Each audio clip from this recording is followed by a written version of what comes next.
So here's the thing I've learned for the past couple of months.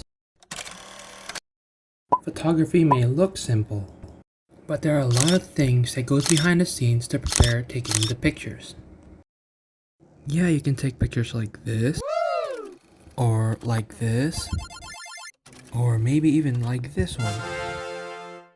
But the thing is, it can be much more complex and interesting if we go deeper into it. I've taken beginner level photos,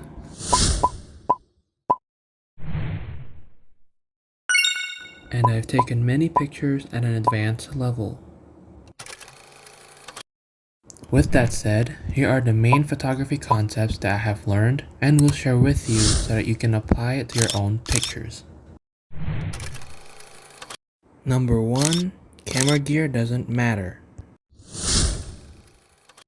This means that as a beginner, you don't really need to worry that much about how good your camera is. If you have a phone instead of a camera, then use the phone. However, if it's a camera that you have, then I recommend using the camera. Number 2, learn how to hold your camera properly. No matter what you're holding in your hand, whether it's a phone or a camera, you need to actually know how to hold it properly. Balance, concentration, and composure is vital for you to be able to do this.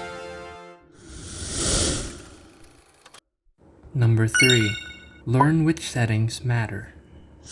In my opinion, the 5 main settings in a camera are shutter speed, aperture, ISO, exposure, and file format.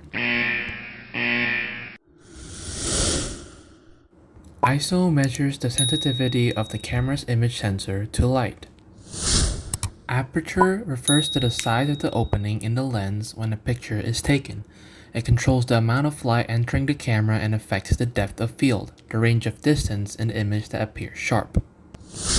Shutter speed determines how long the camera shutter remains open when you take a photo. It affects motion blur in the image, and faster shutter speeds freeze motion while slower ones allow for motion blur. These are the 3 most important settings out of the 5 main settings in the camera. Exposure and file format are also settings that you need to consider in a camera. However, those are not the most important ones. Number 4. Work with your composition and keep experimenting until it meets your expectations. In the world of photography, you almost always need to take more pictures than you think you need. In addition to that, there are also good composition around you that do not need any more props.